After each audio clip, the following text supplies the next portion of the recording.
Hello everyone, this is Muhammad Asad Amin, lecturer in physics, Government Degree College, Jungle Shah, Education and Literacy Department. Today I would like to deliver you a lecture on Galilean telescope from chapter number 10. I hope you will find this lecture interesting and informative.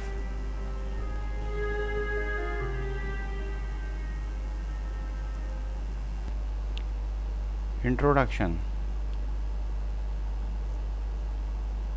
Galileo in 1906 constructed a telescope which provides an erect image of an object only with the help of two lenses. Galilean telescope is used to see the object on Earth.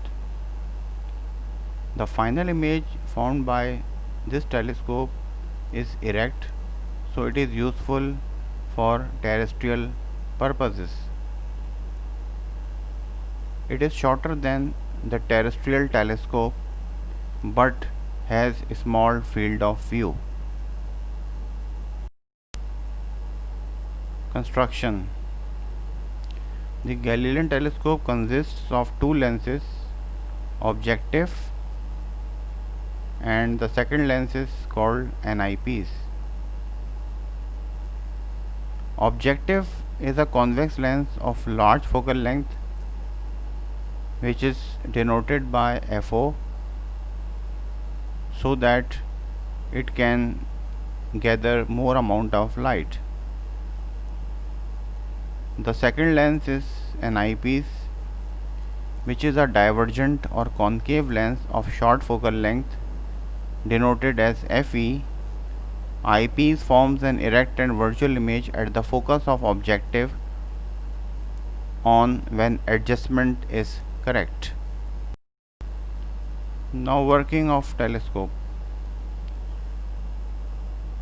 As you see in the diagram that telescope is based on two lenses. The first one is a convex lens called objective and the second is a concave lens called an eyepiece. The incident rays from a distant object falls on the objective as a beam of parallel rays at an angle alpha, and after refraction from objective lens these rays forms an inverted image which is denoted here as AB at the focus of an objective. Now we will adjust eyepiece in such a way that the image formed by the objective lies at a distance FE, which is the focal length of an eyepiece. The rays falling on the eyepiece are refracted and emerge as parallel beams, thus the final image is formed at infinity. Magnifying power.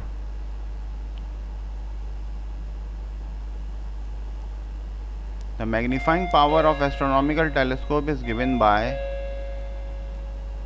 m is equals to angle subtended by the final image at I divided by the angle subtended by the object at I, or magnification is simply equals to beta upon alpha.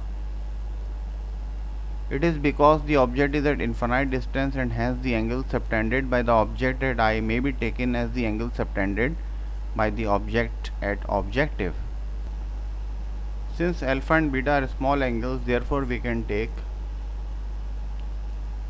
alpha is equals to tangent alpha and beta is equals to tangent beta.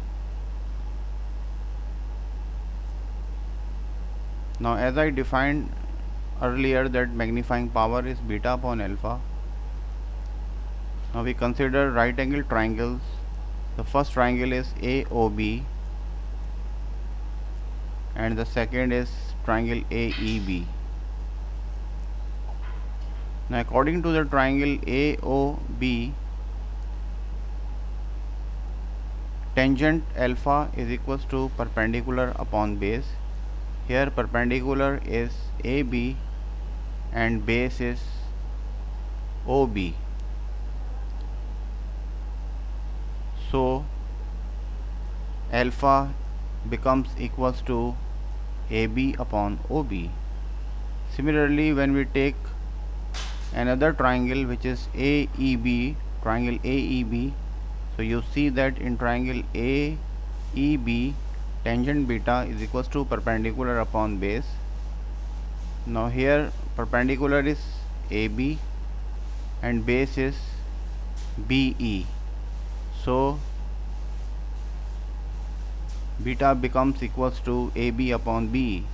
Now when you substitute the value of alpha and beta in the equation of magnifying power, you will get AB upon BE divided by AB upon OB. Now shuffling the equation, AB and AB cancels and magnifying power is equals to OB upon BE. Now OB is equals to FO and BE is equals to FE. So the magnifying power become equals to FO upon FE. That is, magnifying power is equals to focal length of objective divided by focal length of eyepiece. Now length of telescope. The length of telescope is distance between objective lens and eyepiece. So from figure, length of telescope is equals to OE. Now L is equals to OB minus EB. That is, when you subtract EB from OB, you will get OE, which is the length of telescope.